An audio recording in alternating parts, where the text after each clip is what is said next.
여러분 잘 지내셨습니까? 이동춘 교수입니다.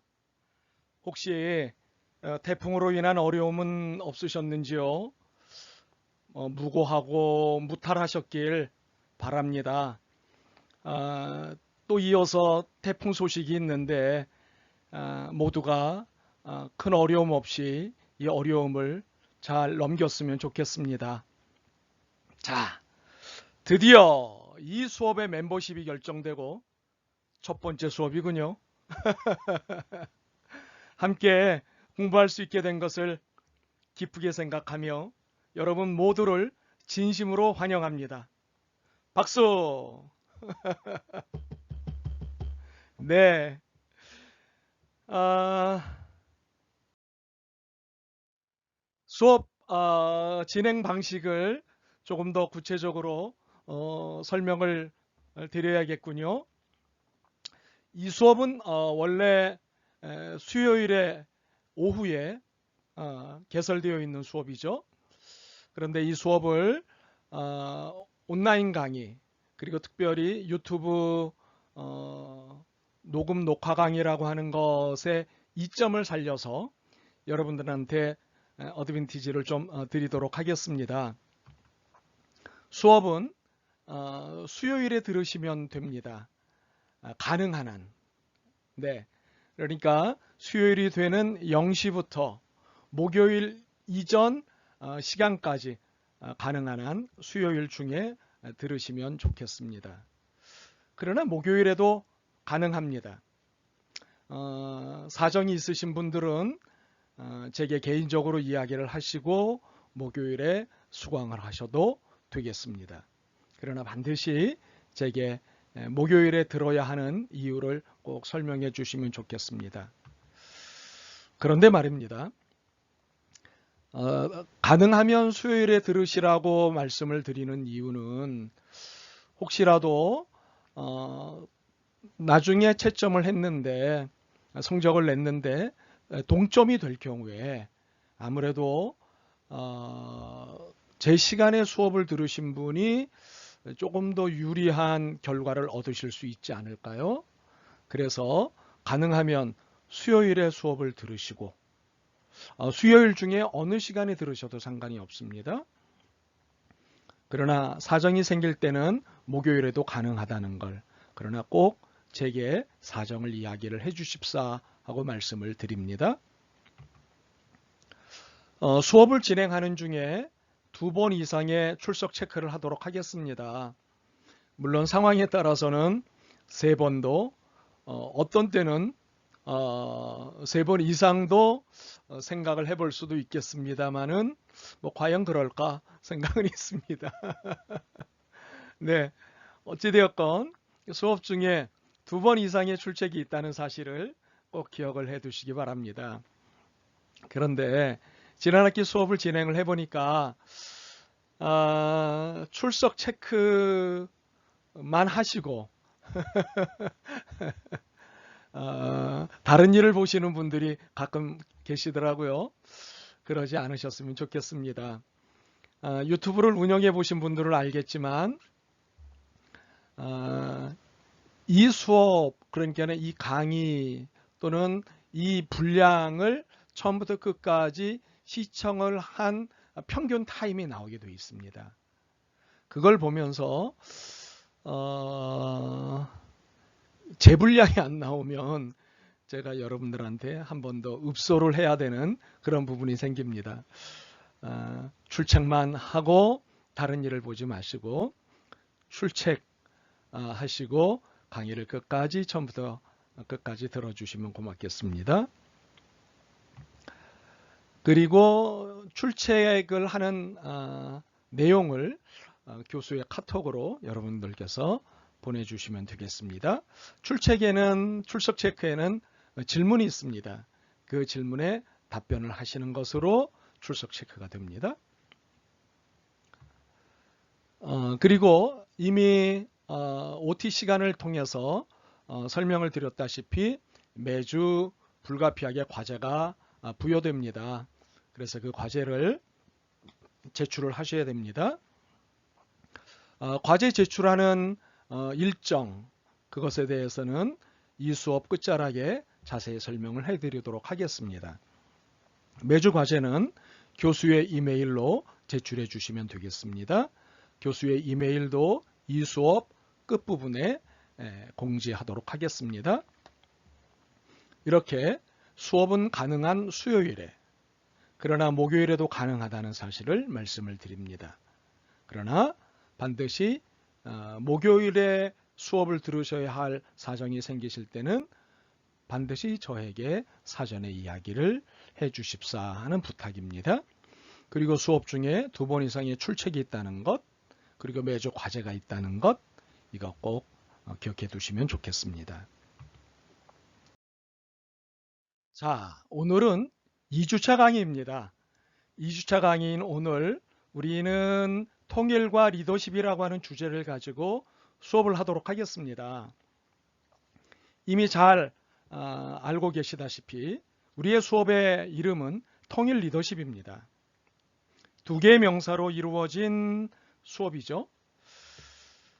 그래서 이 과목에 대한 이해를 위해서는 무엇보다도 통일 그리고 리더십이라고 하는 각각의 개념을 이해를 하는 것이 필요로 합니다.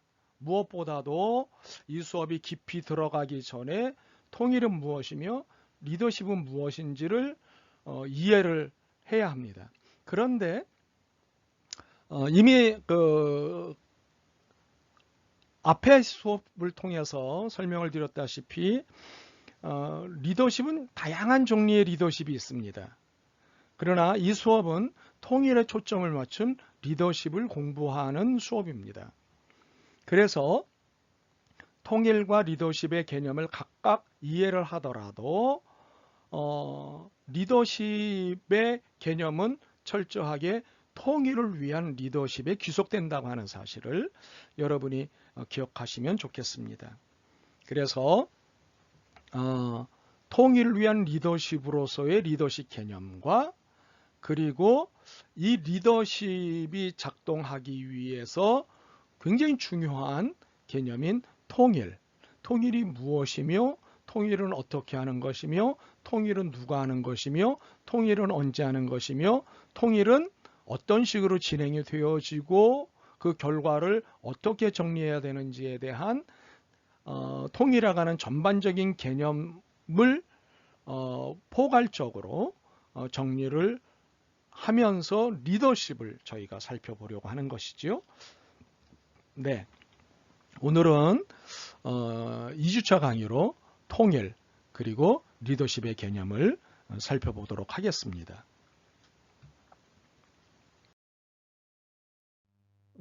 통일이 무엇인지에서부터 통일은 어떻게 하는지에 이르기까지 통일에 대한 전반적인 이해는 리더십을 어떻게 활용할 것이며 리더십이 어떻게 작동되어야 하는지에 이제 귀결이 되는 거죠.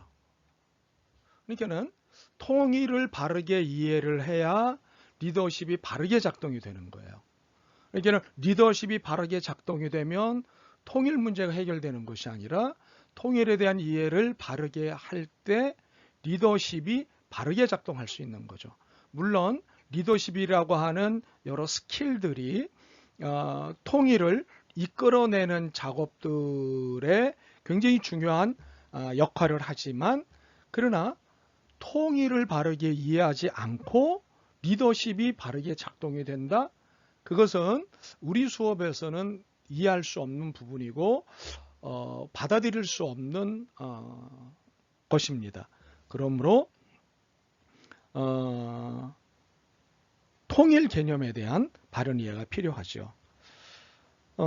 그렇다고 리더십을 홀대하거나 리더십이 통일 그 다음에 있는 것이다라고 얘기하는 건 아닙니다. 초점이 통일을 위한 리더십이기 때문에 통일에 대한 바른 이해가 굉장히 중요하고 필요하다라고 말씀을 드리는 것이죠. 그래서 통일에 있어서 역할을 하자는 것이 통일 리더십의 수업의 목적이에요. 그런데 더 나아가서 중요한 것은 그리스도인의 통일 역할론입니다. 그리스도인으로서 통일에 어떤 역할을 해야 되는 것이고 어떻게 역할을 해야 되는 것이냐라고 하는 부분을 우리가 탐구하자는 것이거든요. 그러니까는 역할 문제예요. 통일에 있어서 어떤 식으로 역할을 할 것이냐, 어떤 방향으로 역할을 할 것이냐, 어떤 내용으로 역할을 할 것이냐.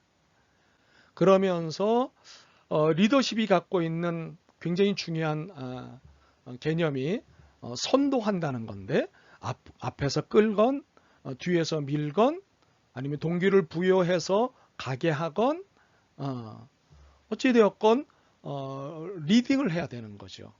그래서 통일 역할론이라고 하는 것은 통일 선도론이라고 또 말을 할 수가 있는 거죠. 그런데 여러분은 저의 이 설명에서 이런 궁금함이 생겼을 것 같아요. 왜 그리스도인이지? 왜 그리스도인이 역할을 해야 된다고 하는 것이지? 통일에 있어서 왜 그리스도인이 역할을 해야 된다고 하는 것이지? 라고 하는 궁금증이 생기셨을 것 같아요. 네. 그리고 강의자가 확신을 가지고 설명을 하니까 더더욱이 궁금증이 생기셨을 것 같은데요. 그리스도인이기 때문에 통일에 대해 더 깊은 관심을 가지고 역할을 해야 된다고 강의자가 강조하는 데는 단 하나의 이유 때문입니다. 이미 보고 계시다시피 에베소서 2장 14절과 2장 16절 때문입니다. 2장 14절을 읽어보면 그는 우리의 화평이신지라 둘로 하나를 만드사 원수된 것 곧 중간에 막힌 담을 자기 육체로 허시고, 에베소서 2장 16절은 또 십자가로 이도를 한 몸으로 하나님과 화목하게 하려 하심이라 원수된 것을 십자가로 소멸하시고. 자, 이 두 구절만 보더라도 하나님이 원하시는 것은 화평인데, 화평이라고 하는 것은 분열되어진 것을 하나로, 원수되어진 것을 하나로 그렇게 만드는 것, 그리고 만들어진 상태, 이것을 화평이라고 하죠. 바로 이 화평을 하나님이 원하시는 거예요. 하나님이 원하시는 것은 분열이나 원수됨, 전쟁이 아니라는 거죠. 하나님이 원하시는 건 재차 강조드리지만 화목, 화평, 통일, 하나됨입니다. 그렇기 때문에 하나님의 가족들은 당연히 분열이 아닌 화평, 화목해 하는 일에, 원수됨, 전쟁이 아닌 하나됨, 통일을 이루는 일에 그 역할을 감당해야 되는 거죠. 그런데 단순히 역할을 감당하는데 그쳐서는 안 됩니다. 바로 화평을 만드는 사람의 역할을 해야 됩니다. 예수님의 팔복 중에 화평케 하는 자의 복에 대한 말씀이 있으셨는데요. 이 화평케 하는 자는 영어로 보면 peacemaker입니다. 평화를 만드는 사람, 평화를 만드는 자입니다. 만든다는 것은 단순히 역할일 수도 있지만 촉발 또는 촉진에서부터 과정, 결과에 이르기까지 역할을 하는 것이죠. 그러므로 이것은 선도하는 역할이 되는 겁니다. 리딩의 역할이 되는 거죠. 그래서 동기부여를 하는 겁니다. 네, 평화에 대한 동기부여를, 하나가 되는 것에 대한 동기부여를, 더 이상 전쟁과 원수됨의 자리에서 화평하고 화목해야 하는 촉진자로, 동기부여자로 역할을 하는 겁니다. 바로 그것을 리딩, 이끌어가는 겁니다. 선도하는 겁니다. 그러므로 통일에 있어 그리스도인의 역할은 통일 선도자의 역할이 되는 거죠. 이것이 통일 리더십의 의미입니다. 그러므로 과목으로서의 통일 리더십이란 한반도 통일을 위해 선도적 자세로 역할을 해야 하는 그리스도인으로서 갖춰야 할 역할론 및 선도 방법론이라고 정의할 수 있을 것입니다. 이것을 위해 통일에 대한 기초적인 이해, 즉 성서적이고 신학적인 이해로부터 통일을 위해 수고했던 한반도 안팎의 수고의 역사, 히스토리, 분단으로 인해 겪어야 하는 갈등의 내용, 갈등과 긴장을 해결한 사례들, 그리고 이 모든 것들을 바탕으로 감당해야 할 통일 역할자 및 선도자의 내용과 실제를 다루자고 하는 것이죠. 그래서 통일을 위한 리더십이라고 설명하는 것입니다. 통일을 위한 리더십. 이것이 통일 리더십이라고 하는 과목명에 풀이된 의미입니다. 통일을 위한 리더십. 그 리더십을 그리스도인이 선도적으로 역할해야 된다라고 하는 것이 우리 수업이 갖고 있는 속 깊은 의미입니다. 그래서 이것을 위해 통일이 무엇인지, 그리고 통일은 왜 해야 하는지, 그리고 통일은 꼭 필요한 것인지 등과 같은 통일 기본 개념을 살펴보겠습니다. 통일이 무엇이냐? 통일 왜 해야 하지? 통일 꼭 필요한 것이야? 사실 이런 질문 해보신 분이 있으실 거예요. 지금도 이 수업을 들으시면서 이 질문에서 고민하고 계시는 분들도 계실 거고요. 그래서 아무래도 이 개념 정리 작업부터 해야 하겠다 싶습니다. 이 개념 작업을 위해 먼저 우리가 통일이라는 개념을 우리 사회가 어떻게 이해하고 있는지를 살펴보는 것으로 시작하는 것이 좋겠습니다. 통일. 우리 사회가 이 개념을 어떻게 이해하고 있는가? 이것은 곧 여러분 자신에게도 물어봐야 할 질문이겠죠? 나는 통일을 어떻게 이해하고 있는가? 내게 통일은 무엇인가? 나는 통일을 어떻게 이미지화하고 있는가? 라고 하는 등등의 질문을 수강생 여러분 자신에게도 하면서 수업을 진행하면 좋겠습니다. 자, 여러분은 통일하면 무엇이 떠오르십니까? 통일을 생각하면 무엇이 떠오르십니까? 어떤 사람들은요, 한반도기가 떠오른다고 얘기하셔요. 한반도기. 한반도기라고 하는 것 나중에 제가 보여드리겠습니다만, 소위 말해서 북한과 남한을 한 가지 색으로 칠해서 만들어 놓은 한반도기죠. 어떤 분은 대박이라고 생각하시는 분도 있다고 하고요. 어떤 분은 불안이라고 하는 것을 떠올리기도 하십니다. 그리고 뭐 등등등. 우리가 통일을 생각할 때 떠오르는 다양한 이미지, 감정, 이 단어들을 통해 우리는 통일에 대해 한국 사회가 공유하고 있는 가치, 그리고 지식, 그리고 행동 등을 알 수가 있습니다. 네. 어떤 이미지를 떠올리느냐에 따라서 한국 사회가 어떤 가치를 공유하고 있고, 통일에 대한 어떤 지식을 공유할 수 있고, 통일에 대한 어떤 행동을 공유하고 있는지를 알 수 있습니다. 이것을 전문용어로 사회적 표상이라고 합니다. 사회적 표상. 이렇게 사회적 표상을 통해 우리 사회의 현실을 성찰할 수 있습니다. 다시 말해서 통일에 대한 사회적 표상은 우리 사회가 통일을 어떻게 바라보고 있는지를 날재료로 제공해 준다고 하는 사실입니다. 네. 그러니까는 날 것 그대로를 보여주는 거죠. 통일연구원이라고 하는 곳이 있습니다.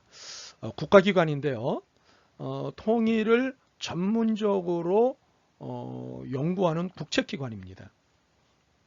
그래서 전문가들, 통일 전문가들이 모여 있는 국가기관인데, 이 통일연구원에서 지난 2020년 4월에서 5월 사이에 전국 성인 남녀 1,600명을 대상으로 통일에 대한 사회적 표상을 조사했습니다. 조사에 참여한 응답자는 통일이라는 단어를 듣고 떠오르는 단어 3개를 순서대로 제시했습니다. 그래서 통일이라는 단어를 보고 가장 먼저 떠오르는 단어가 무엇입니까? 하고 질문을 했습니다. 질문을 했더니 1순위가 무엇이었을 것 같습니까? 북한이었습니다. 20.8%의 응답이 나왔어요. 2순위는 평화라고 하는 단어가 연상되었다고 합니다. 3순위는 분단입니다. 그리고 통합과 화합이라고 하는 단어가 떠올랐다고 하죠.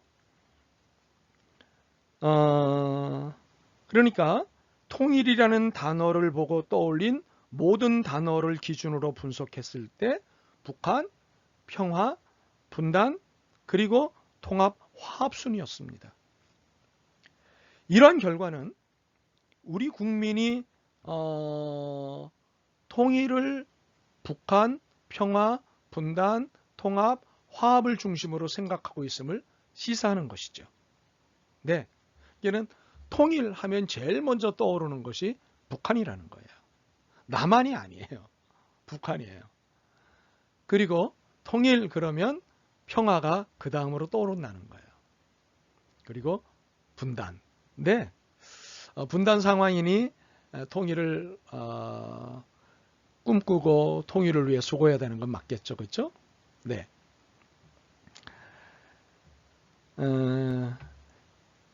이렇게 통일의 사회적 표상이 북한, 평화, 분단, 통합, 화합을 중심으로 이루어져 있지만 성별과 연령과 이념에 따라 4개 주요 연상어의 상대적 중요성에는 차이가 있었어요. 보시다시피 통일이라는 단어를 보고 가장 먼저 머릿속에 연상된 단어를 중심으로 살펴보면 통일을 북한과 관련지어 생각하는 여성의 비율이 남성의 비율보다 높았습니다. 연령대에 따른 통일에 관한 사회적 표상의 차이도 관찰되었는데요. 20대와 40대의 경우 통일과 연상된 단어의 중요성, 즉 각 연상어를 언급한 조사 참여자의 비율은요, 북한, 다음에 평화, 다음에 분단, 다음에 통합, 화합의 순이었어요. 60대 이상은 평화, 그리고 북한이 같고요. 그리고 북한 다음에 분단, 분단 다음에 통합과 화합 순이었습니다. 그러니까 젊은 세대와 나이 든 세대는 차이가 이렇게 있었습니다. 마지막으로 이념에 따른 차이는 크지 않았지만 중도적 정치 성향을 가진 분들은 북한을, 진보적 정치 성향을 가진 분들은 평화를, 보수적 정치 성향을 가진 분들은 민족을 다른 이념 집단에 비해 더 중요하다고 생각하는 경향이 있었습니다. 중도적 성향은 북한을, 진보적 성향은 평화를, 보수적 성향은 민족을 더 중요하게 생각을 하고 있다는 것이죠. 네, 이렇게 성별에 따라, 연령에 따라, 이념에 따라 상대적 중요성이 차이가 있다는 것을 우리가 살펴볼 수 있었습니다. 말씀드린 드디어 출석 체크 시간입니다. 줄여서 출첵입니다. 여러분이 이 수업을 신청한 사연을 적어서 제게 보내주십시오.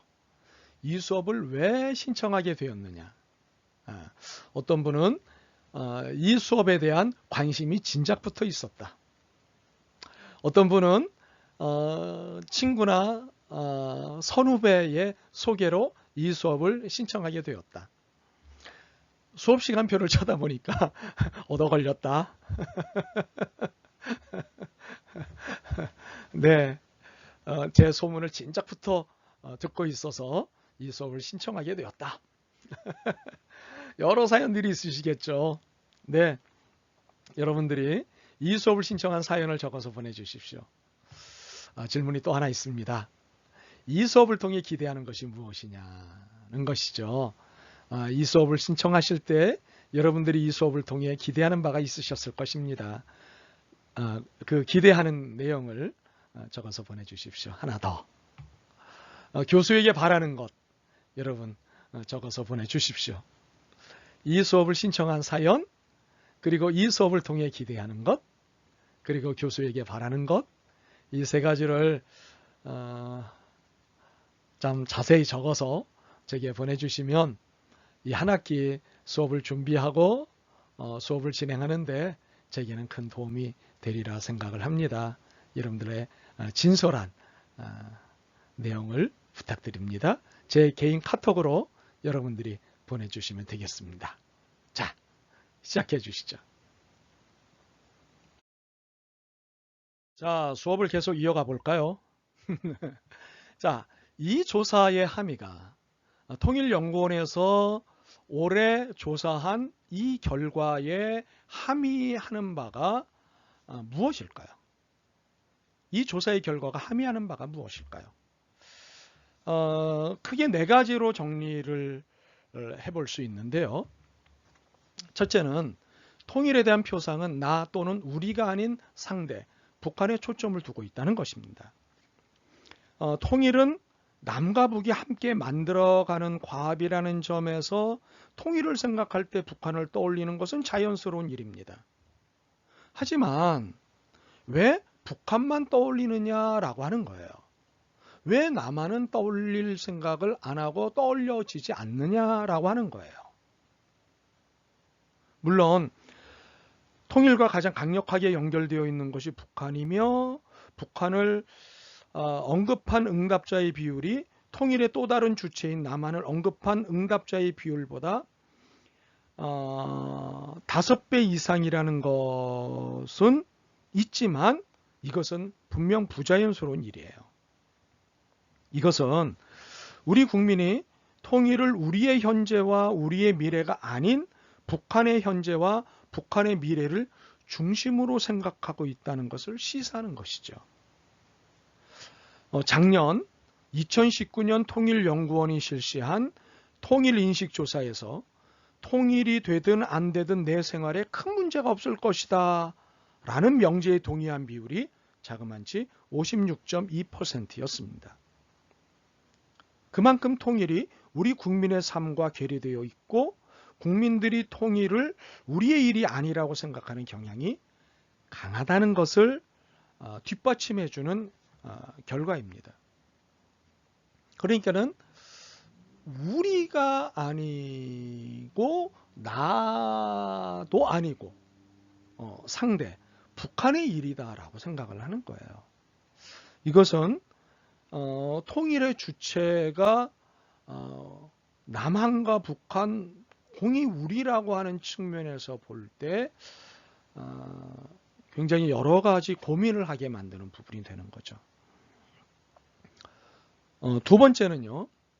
통일에 대한 표상은 과정과 비전, 가치가 아닌 사건의 초점에 맞춰져 있다는 거예요. 이 조사의 결과가 바로 이것이에요. 이게는 1순위의 연상어와 전체 연상어를 모두 고려했을 때 가치지향적인 연상어는 평화, 통합, 화합에 불과한 거죠. 네, 죄송합니다.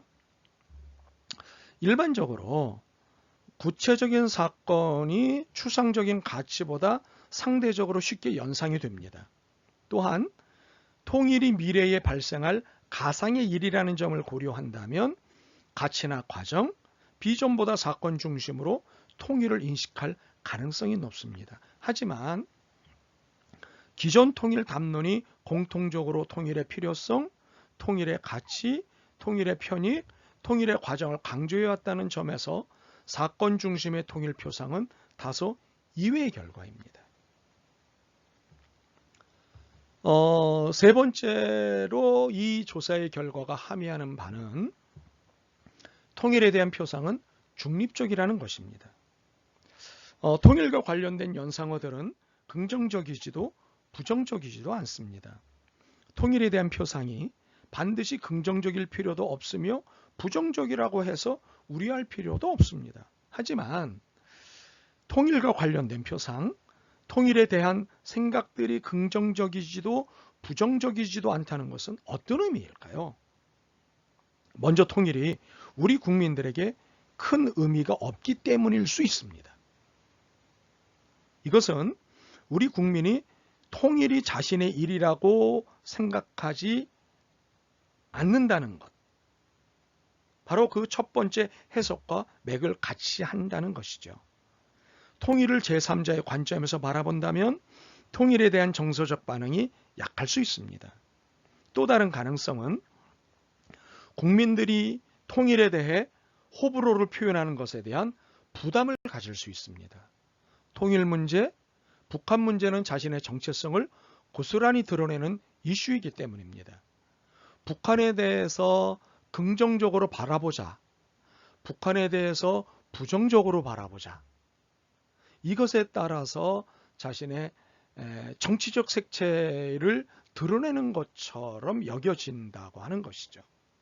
네, 이렇게 북한에 대해서 어떤 태도를 보이느냐에 따라서 소위 색칠을 당하게 되는 거죠. 네. 그래서 이런 부분에 대해서 여러 어려움들이 사실은 있습니다. 네 번째로 이 조사의 결과가 함의하는 바는 통일에 대한 표상은 경험에 영향을 받는다는 것입니다. 최근 10여 년간 지속된 북핵 위기가 있었지 않습니까? 이 북핵 위기는 20대에서 30대 통일 표상에 영향을 미쳤을 가능성이 높습니다. 비록 5%이지만 젊은 시절 독일 통일을 경험한 50대가 독일을 꼽은 비율이 상대적으로 높은 것 또한 경험의 중요성을 보여주고 있습니다. 또한 통일에 대한 표상은 통일에 대한 구체적 태도에 영향을 미치고 있습니다. 통일이 무엇인지 머릿속에 그려지는 통일의 상에 따라 북한에 대한 태도, 남북관계에 대한 인식, 평화를 이루는 방식에 대한 태도가 결정될 수 있음을 이번 연구 결과는 보여주고 있다고 하는 사실이죠. 이제 이 수업은 통일을 당연한 일로 보고 통일 관련 사안과 문제들을 살펴보고 이해를 할 것인데요.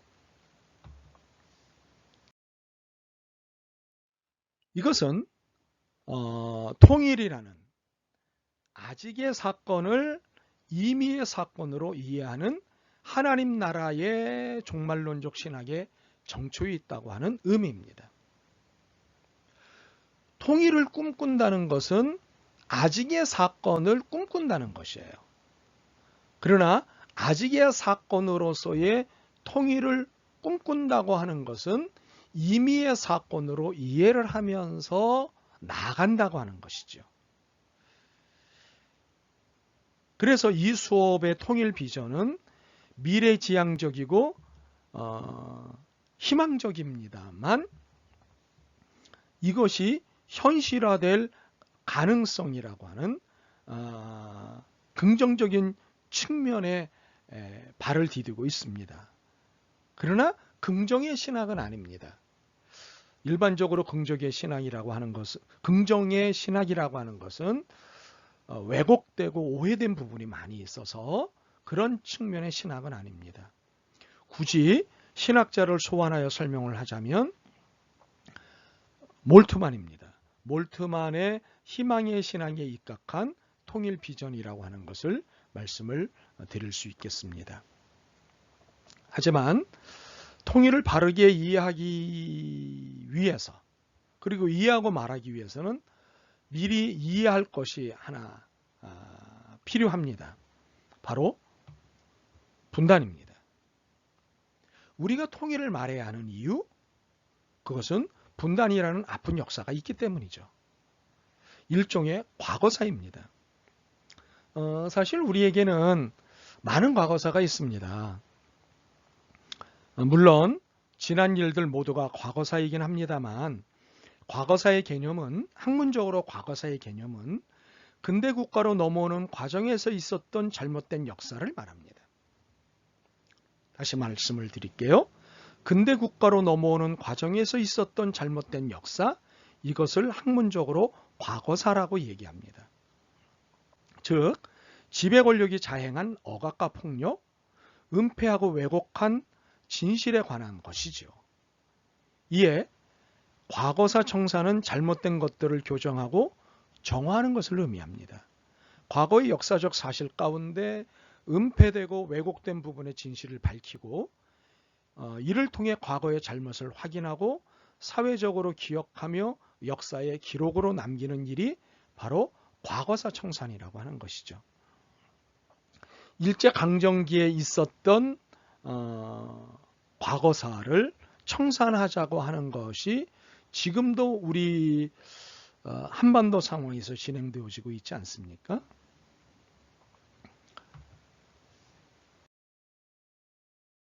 우리가 통일을 꿈꿀 때 통일이 결코 낭만적이지 않다는 것을 깨닫게 되는 시점이 분단의 과거사를 이야기할 때입니다. 분단의 원인이 무엇이며 그 책임은 누구에게 있느냐? 라고 하는 심각한 질문을 피할 수 없을 때 통일이 결코 낭만적이지 않다는 것을 깨닫게 되는 것입니다. 분단에 엮인 과거사를 들여다보고 알게 되면 통일이 결코 낭만적이지 않구나 라고 하는 사실을 깨닫게 된다고 하는 것이죠. 그러나 역으로 이 질문을 통과할 때 통일의 동력이 더욱 탄력을 받게 된다는 사실도 말씀을 드릴 수 있겠습니다.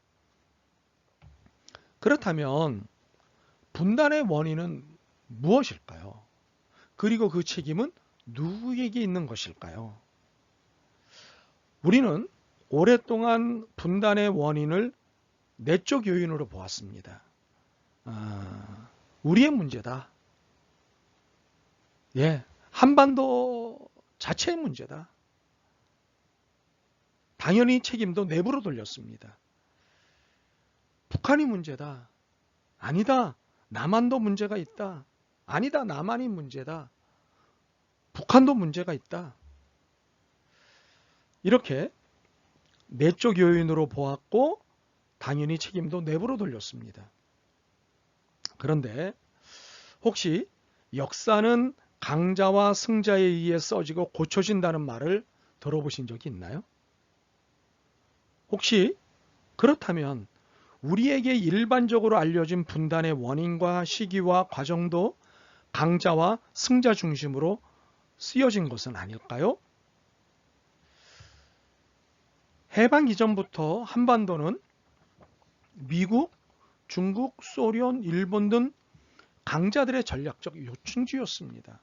아마 이미 여러분 역사 시간을 통해서 충분히 이 부분을 공부하신 적이 있으실 것입니다. 또 기억도 하고 계실 것입니다. 해방 이전부터 한반도는 미국, 중국, 소련, 일본 등 강자들의 전략적 요충지였습니다. 미국은 사실 거리상으로 태평양 건너편 멀리 있습니다만 아시아를 지배하고 제패하기 위해서 이 한반도는 세계 지배의 전략지의 하나로 매우 중요했습니다. 중국도 마찬가지였습니다. 미국을 견제하는 차원에서 마찬가지였고 소련도 그랬고요. 일본도 아시아의 지배권을 갖기 위해선 한반도가 매우 중요한 전략적 요충지였습니다. 그러니 그들에게 한반도는 자신들의 이해관계를 위한 나라에 불과했지 자신들의 우방국은 아니었습니다. 우방국인 채 할 뿐이었습니다.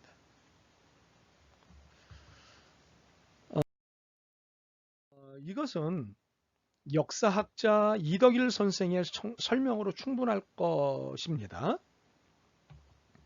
그가 이렇게 이야기를 했습니다.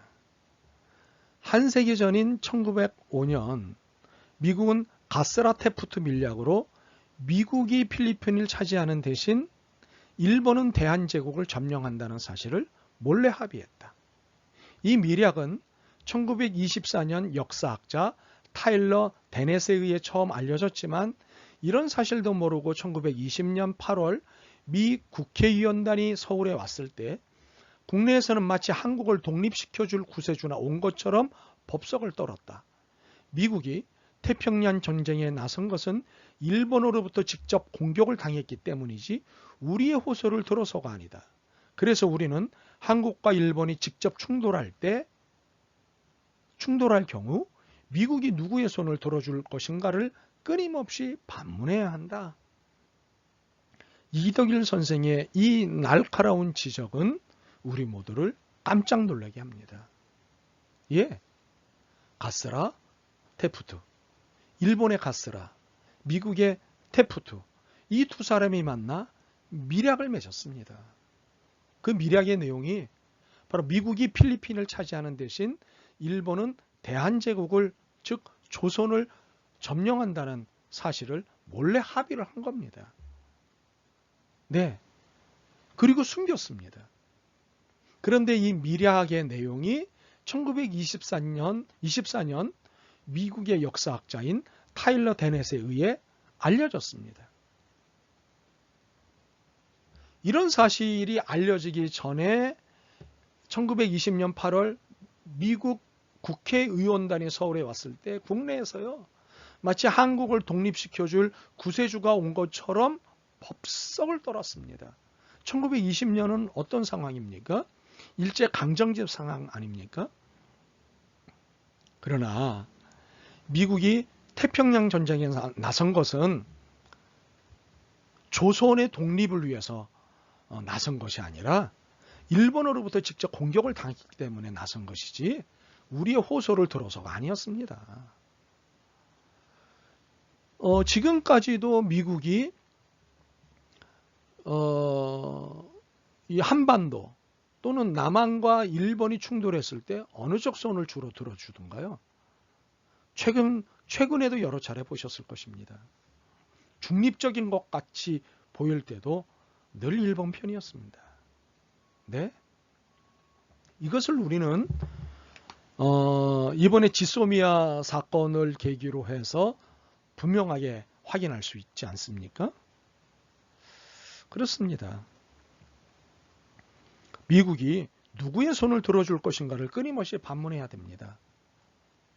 마찬가지로 미국, 일본, 중국, 소련, 과연 그들은 우방국의 입장에서 우리와 대화를 나눌까요? 자신의 이익을 위해서 우리와 대화를 나눌까요? 그렇다면 우리는 질문해야 됩니다. 분단의 원인이 사람 때문일까요? 국가 때문일까요? 분단의 원흉은 누구일까요?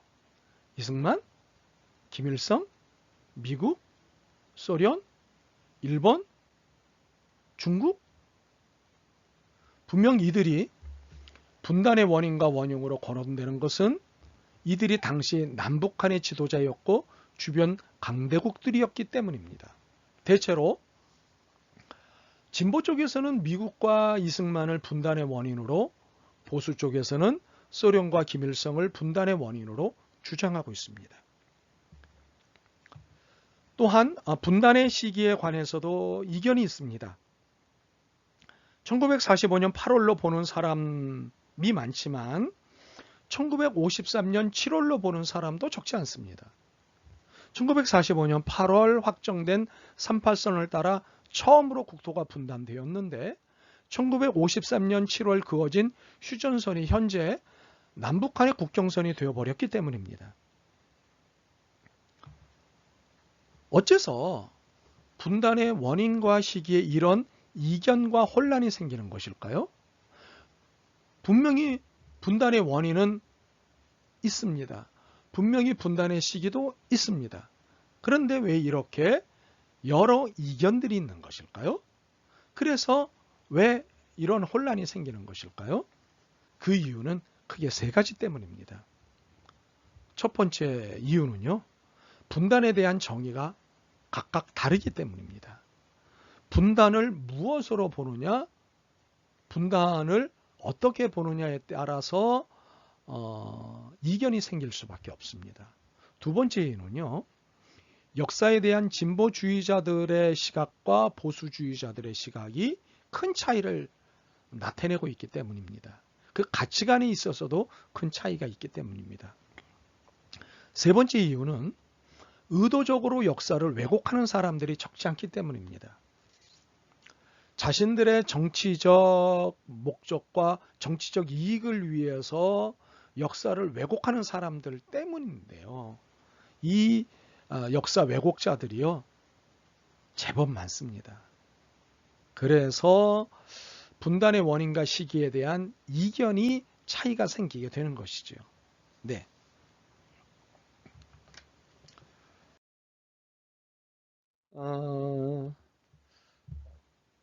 우리가 분단을 크게 세 가지 유형 또는 과정으로 나눌 수가 있는데요. 그 첫 번째는 1945년 8월 해방과 거의 동시에 38선에 의해 국토가 남북으로 잘렸다고 하는 사실입니다. 두 번째는요, 1948년 8월 남쪽에 자본주의를 지향하는 대한민국이 들어서고 9월에는 북쪽에 사회주의를 지향하는 조선민주주의 인민공화국이 세워짐으로써 서로 다른 이념과 사상에 의해 체제가 나뉘었습니다. 사실 대한민국이 먼저 들어섰고 그 다음에 조선민주주의 인민공화국이 이어서 들어섰습니다.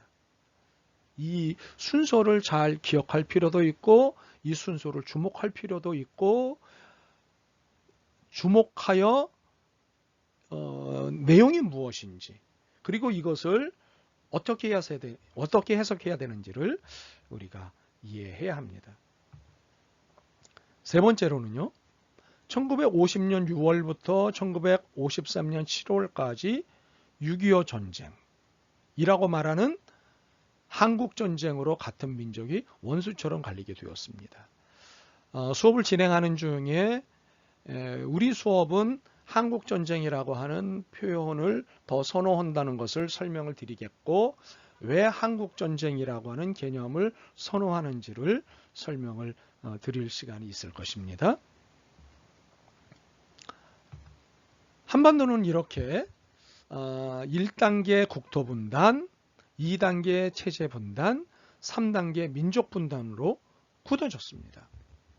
그러니까 세 번에 걸친 분단이 있었어요. 너무나 안타깝게도. 첫 번째 분단은 국토분단이에요. 네. 이게는 해방과 거의 동시에 38선에 의해서 국토가 남과 북으로 분단이 된 거예요. 여기서 바로 통일이 됐으면 쉬웠습니다. 근데 2단계 체제 분단으로 이어진 거예요. 자본주의를 지향하는 대한민국과 사회주의 또는 공산주의를 지향하는 조선민주주의 인민공화국으로 체제가 분단이 된 거예요. 이렇게 되면 국토 분단보다 훨씬 어려운 통일이 진행돼야 되는 거죠. 정치적 분단이 사실은 지리적 분단보다 아주 힘든 거예요. 네, 통일을 이루어내는데 지리적 분단은 일도 아닙니다. 정치적 분단을 해결해야 통일로 갈 수가 있습니다. 그 다음에 세 번째 단계의 분단이 이루어졌는데요. 한국전쟁. 네.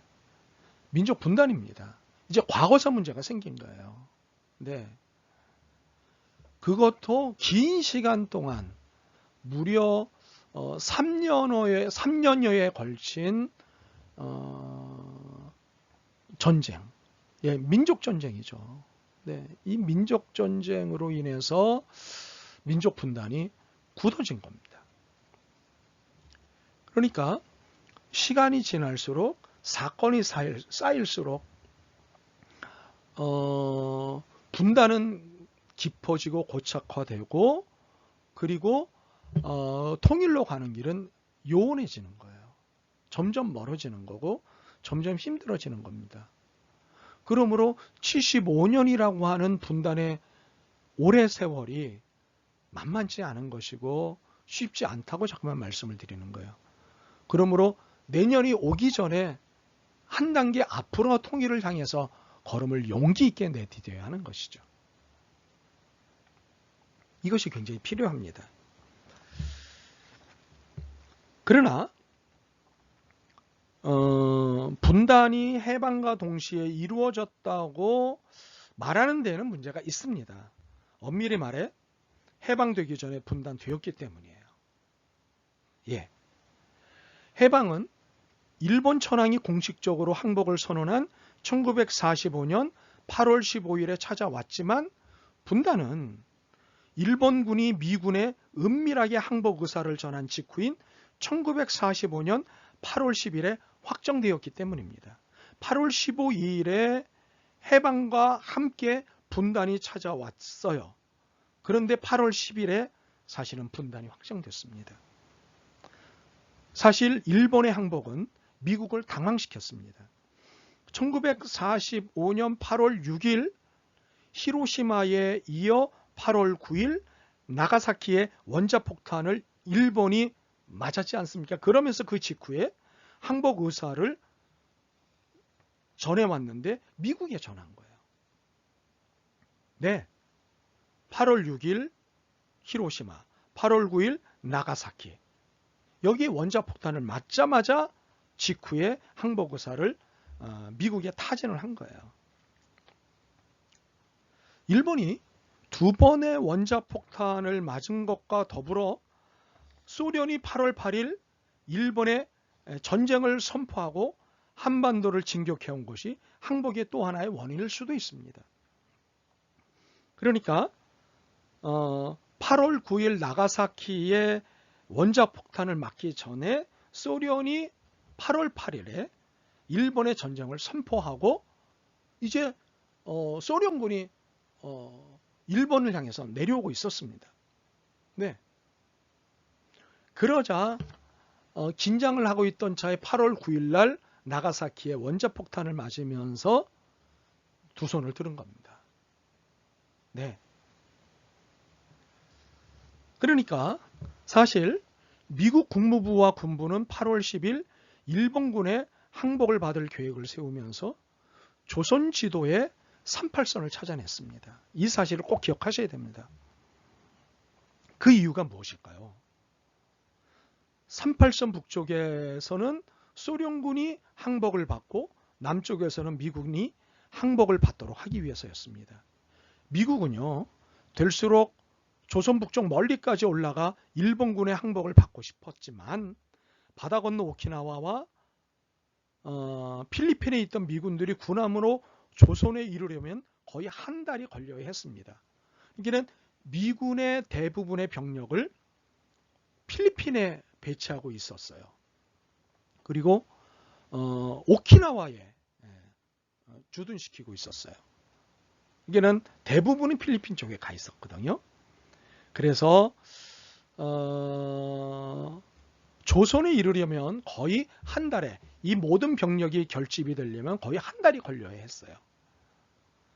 그런데 이에 반해서 소련군은 미국이 오래전부터 부탁한 대로 일본에 대해 선전포고를 하고 이미 조선으로 진격해 남쪽으로 내려오는 중이었기 때문에 미국은 조선의 절반이라도 차지하기 위해 소련군이 38선에 멈춰줄 것을 제안을 했고 예상 외로 혹시나 했어요, 사실은요. 미군이.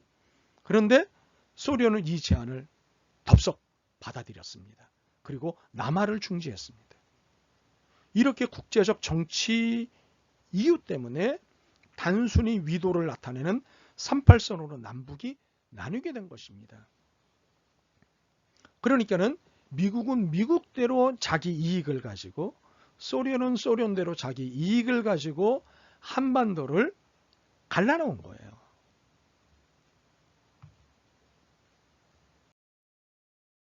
그런데 이것이 한반도에 지금까지도 아픔을 제공하고 있습니다.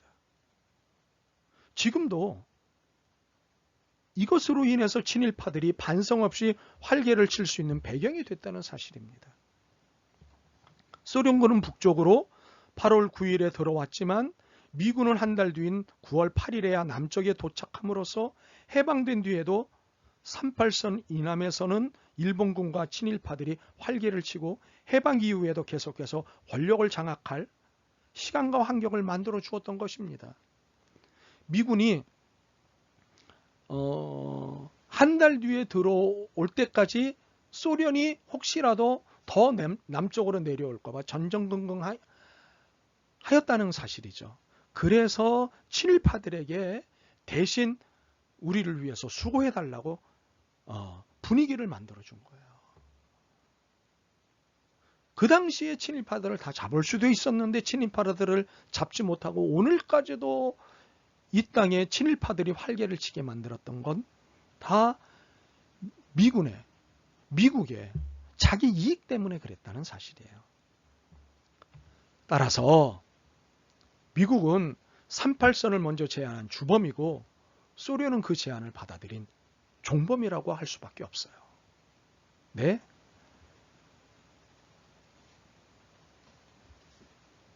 분단은 그 원인이 일본에서 시작이 되지만 주범은 미국이고 종범은 소련인 거예요.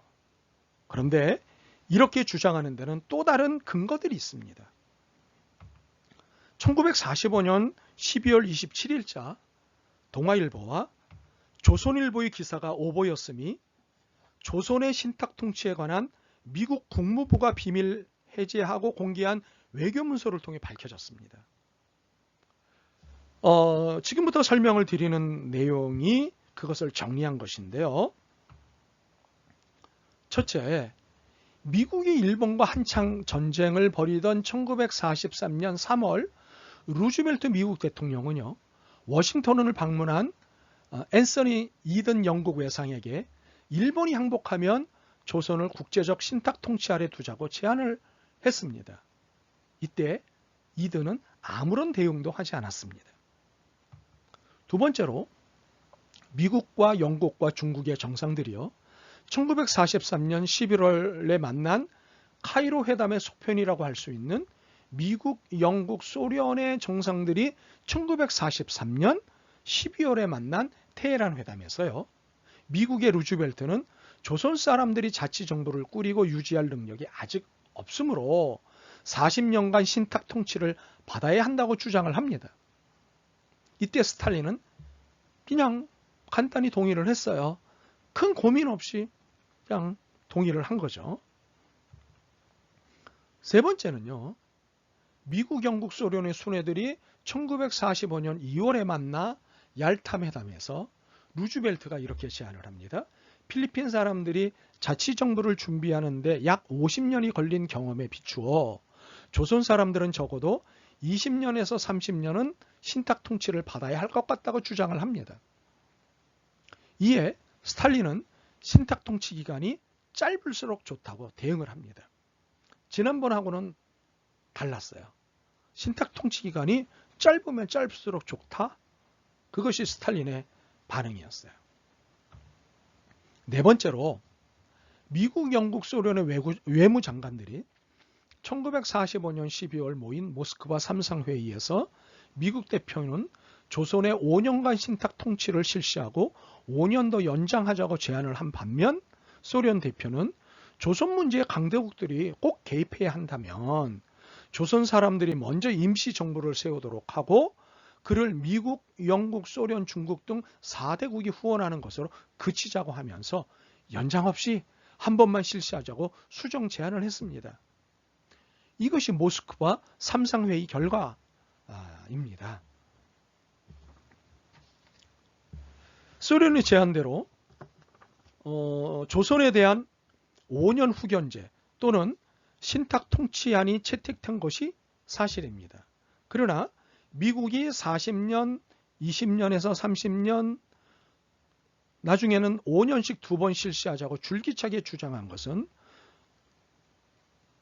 소련이 5년만 한 번 실시하자고 응한 것의 또 한 사실이기도 합니다. 그러니까는 미국은 줄기차게 40년에서 20년에서 30년으로 또 수정해서 5년씩 2번 실시하자고 줄기차게 주장한 것은 사실입니다. 이것을 소련이 5년 한 번만 실시하자고 응한 것도 사실입니다. 그러므로 미국은 조선의 즉시 독립을 주장했는데 소련이 신탁 통치를 주장했다고 알려진 데는 동아일보와 조선일보 등의 엄청난 오보와 미군정의 교활하고 악의적인 방치가 어우러진 왜곡이 있었습니다. 그런데 소련에게 조선의 신탁 통치를 줄기차게 제안하던 미국이 소련 공동위원회를 일방적으로 결렬시키고 한반도 문제를 유엔으로 넘겨버렸습니다. 이것은 1947년 무렵 미국이 유럽 지역에서의 패권에 힘을 기울이고 있던 터라 한반도 문제에 신경 쓸 여력이 없었던 탓이었습니다. 당시 유엔은 미국의 영향력 아래에 있었기 때문에 유엔을 통해 한반도를 관리하는 것이 유리하다고 판단한 미국은 미소 공동위원회를 결렬시켰던 것입니다. 유엔에서는 미국의 의도대로 한반도 문제가 처리되었습니다. 이에 미국이 내놓은 유엔 한국임시위원단 설치에 소련이 반대한 것은 당연한 것이었습니다. 그렇지 않겠습니까? 결국 1948년 5월 남쪽에서만 총선거가 강행되고 이를 통해 1948년 8월 남쪽에 대한민국이 들어서고 이것을 보면서 북한이 맞서서 1948년 9월 북쪽에 조선민주주의 인민공화국을 들어서게 했던 것이죠. 그럼으로써 미국은 한반도 국토 분단에 이어 체제 분단에도 가장 결정적 역할을 했던 것입니다.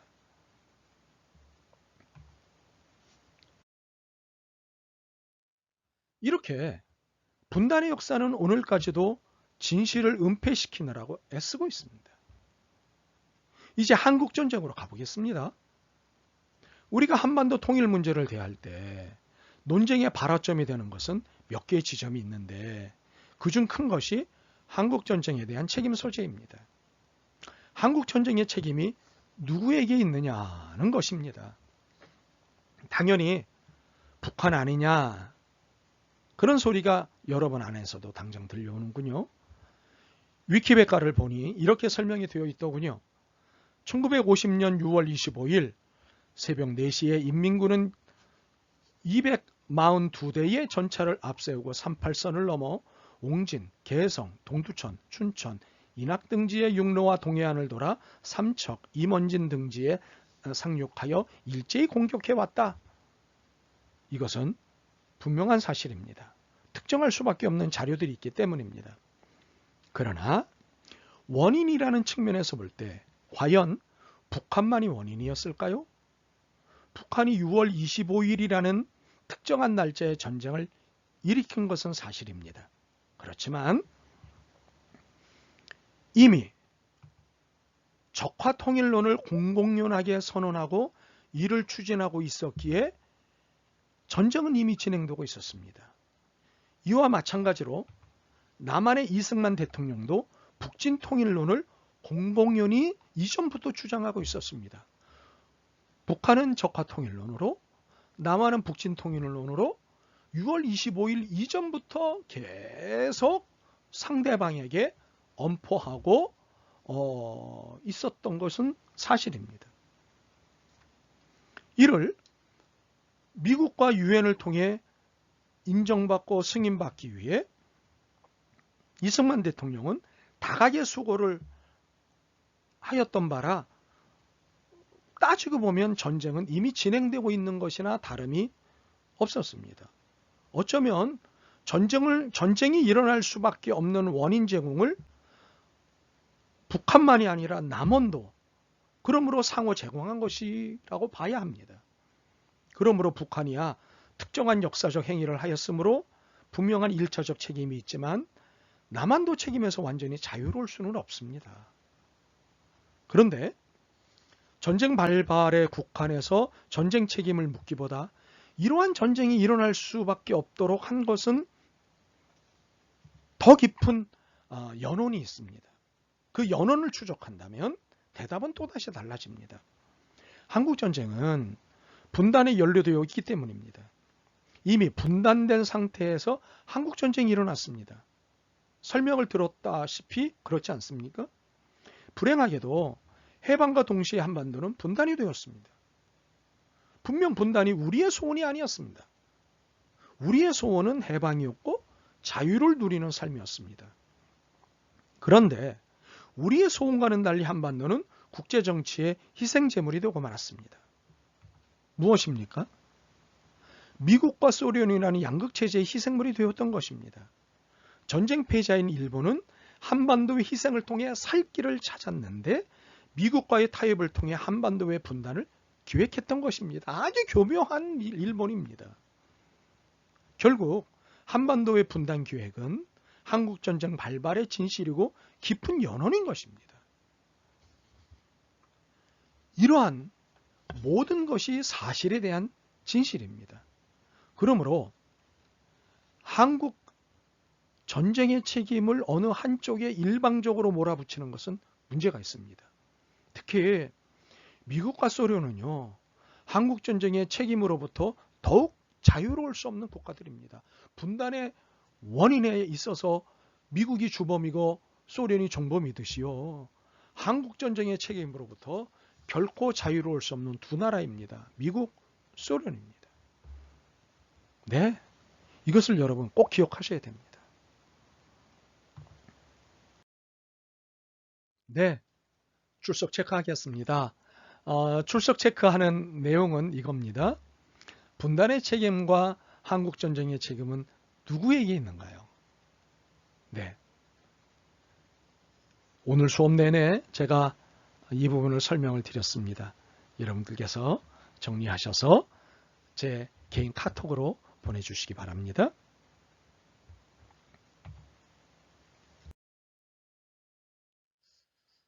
이렇게 분단과 한국전쟁의 책임의 내용을 그리고 원인의 내용을 안 이상 우리의 통일의 정의와 이유, 목적은 분명해집니다. 그렇다면 통일이란 무엇일까요? 통일이란 하나였던 한반도의 원래 상태로 되돌려놓는 것이 아닐까요? 그렇습니다. 통일이란 분단 이전의 하나의 조국이었던 상태로 되돌려놓는 것, 바로 그것이 통일입니다. 우리가 원하지 않았던 원래 하나였던 그 상태로 되돌려놓는 것, 네, 바로 그것이 통일입니다. 그러므로 통일은 자연스러운 일이지 특별한 일이 아닙니다. 왜 통일을 해야 돼? 이것은 매우 부자연스러운 겁니다. 통일해야 되지. 왜? 원래 우리는 하나였기 때문입니다. 그러므로 분단이 이상한 것이지 통일이 특별한 것이 아닙니다. 단지 한반도의 분단으로 덕을 본 국내외 정치로 인해 특별한 통일 과정을 거칠 수밖에 없지만 이것마저도 본래적인 것을 이길 수는 없습니다. 왜냐하면 정치는요, 결코 역사를 이길 수 없기 때문입니다. 역사가 무엇입니까? 우리가 원래 하나의 조국이었다는 겁니다. 분단은 무엇입니까? 정치입니다. 정치에 의해서 분단된 것이기 때문에 역사를 이길 수 없는 정치는 이제 통일로 가야 합니다. 그동안 정치는 분단을 이용해서 참으로 못된 일을 많이 했습니다. 남한도 마찬가지고 북한도 마찬가지입니다. 소위 분단 프레임, 이데올로기, 반공 프레임, 반공 이데올로기로 분단을 확장하거나 고착하는 옳지 않은 일을 남과 북이 참 많이 해왔습니다. 하지만 하나님 나라의 정의는 분단이 아니고 분열도 아닙니다. 통일이고 하나됨입니다. 그러므로 통일의 이유와 목적은 분명합니다. 하나님의 원하시는 평화로운 세상을 만들기 위해 분단으로 인해 확대 재생산되고 있는 한반도의 긴장과 갈등을 종식시키기 위한 것이 통일의 이유입니다. 그리고 통일의 목적은 한반도를 향한 하나님의 뜻을 이루어드리는 것입니다. 그 일이 통일 리더십이 하는 일입니다. 네. 그런데 앞에서 살펴본 것처럼 대부분의 국민들에게 있어 통일에 대한 이미지가 통일을 막연하게 이해하는 측면이 강합니다. 그리고 상대적으로 이해를 합니다. 그리고 분위기와 자기 중심으로 이해를 합니다. 이것으로는 하나님이 원하시는 통일의 역동성을 만들기가 쉽지 않습니다. 그래서 필요한 것이 정책적으로 이 역동적 지수, 통일을 향한 역동적 지수를 높이는 작업을 해야 합니다. 이를 우리는 전문용어로 정책적 과제라고 할 수 있는데요. 통일을 위한 정책적 과제라고 할 수 있는데요. 이것이 통일 리더십이 해야 할 일입니다. 자, 무엇일까요? 첫째, 통일 공감대가 아닌 통일 그 자체에 대한 논의를 이끌어내는 리더십이 필요합니다. 네, 통일 그 자체에 대한 논의를 이끌어내는 리더십이 필요합니다. 우리가 앞서 이제 살펴본 조사에 따르면 우리 국민의 통일 이미지는요, 북한과 하나 되는 사건일 뿐입니다. 가족을 생각할 때 어떤 단어가 떠오르는지, 또는 정치와 경제를 생각할 때 어떤 단어가 떠오르는지와 비교한다면 우리 사회의 통일 이미지는 매우 메말라 있음을 쉽게 알 수 있습니다. 이렇게 빈약한 통일 이미지는 우리 사회의 통일에 대한 관심이 통일을 전제한 통일 공감대 확보에 두고 있다는 점에 기인하는 바가 큽니다. 특히 평화 통일 교육은 북한과 하나가 되는 것이 어떤 것인지, 하나가 되는 과정은 어떤 것인지 등에 대한 자유로운 논의와 토론이 아닌 남북이 하나 되는 것의 정당성과 필요성에 매몰되어 있다는 비판에서 자유로울 수 없습니다. 마치 역사 수업에서 역사 내용이 아닌 역사를 알아야 한다는 내용만을 이야기하는 것과 다를 바 없습니다. 어떻게 보면 실체가 없는 통일에 대한 이야기, 즉 통일에 대해 필요하다 대 필요 없다, 편익이 있다 대 편익이 없다를 이야기하는 것은 아닌지 생각해 보아야 합니다. 둘째, 북한에 대한 이해를 강화하기 위한 통일 리더십이 있어야 합니다. 특히 북한 주민의 일상 삶에 대한 이해가 필요합니다. 그러니까는 북한의 입장에서 이해하는 태도가 필요하다는 거예요. 이를 강화하기 위한 통일 리더십이 있어야 하는 거예요. 특별히 북한 주민들의 일상의 삶에 대한 이해가 필요한데, 이것 또한 남한의 자본주의, 민주주의, 자유주의의 관점에서 북한 주민의 일상의 삶을 이해하는 것이 아니라 북한의 민낯 그대로의 일상의 삶에 대한 이해가 필요하다는 거죠. 네.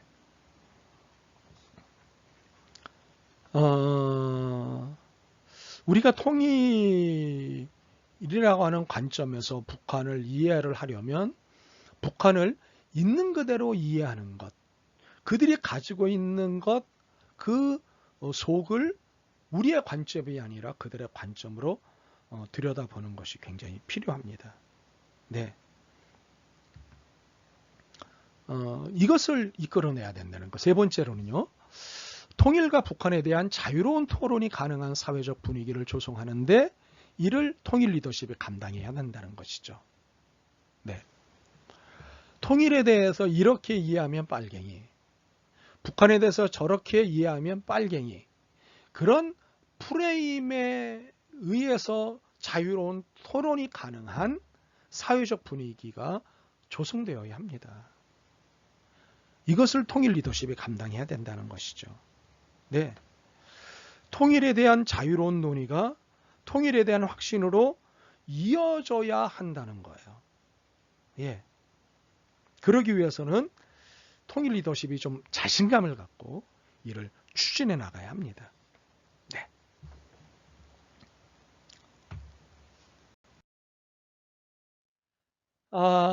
여러분에게 말씀을 드린 대로 이제 두 번째 주부터 과제를 내드려야겠습니다. 여러분들께서 제가 왜 과제를 내야 하는지 충분히 설명을 드렸기 때문에 그에 따른 이해를 하고 계시리라 믿습니다. 오늘 이번 주 과제는 그동안 통일하면 떠올랐던 이미지가 있었을 것입니다. 오늘 수업을 들으며 이전에 여러분이 가졌던 이미지와 어떤 차이가 생겼는지 이야기식으로 정리해서 제출해 주시기 바랍니다. 여러분이 이전에 통일하면 떠올랐던 이미지를 기억해내며 오늘 수업을 통해서 어떤 차이가 생겼는지, 혹시 차이가 생기지 않았다면 차이가 생기지 않았다는 것을 그냥 이야기식으로 풀어서 정리해서 제출해 주시기 바랍니다. 여러분의 일상의 경험, 일상의 언어들로 이렇게 정리해서 제출해 주시기 바랍니다. 제출 시한은 9월 10일 목요일입니다. 24시까지 다음에 이메일 주소로 분량은 A4 용지 1페이지 분량으로 제출해 주시기 바랍니다. 9월 10일 목요일 24시까지입니다. 분량은 A4 용지 1페이지입니다. 여러분 글자 크기 10포인트입니다. 그리고 줄 간격 160입니다. 표준 활자 크기와 그리고 줄 간격입니다. 여러분 이거 잘 지키셔서 내주십시오. 크게 하시지 마십시오. 이게는 과제를 제출하시는 방식에서 굉장히 제가 중요하게 여기는 부분은 여러분의 이야기입니다. 여러분의 생각입니다.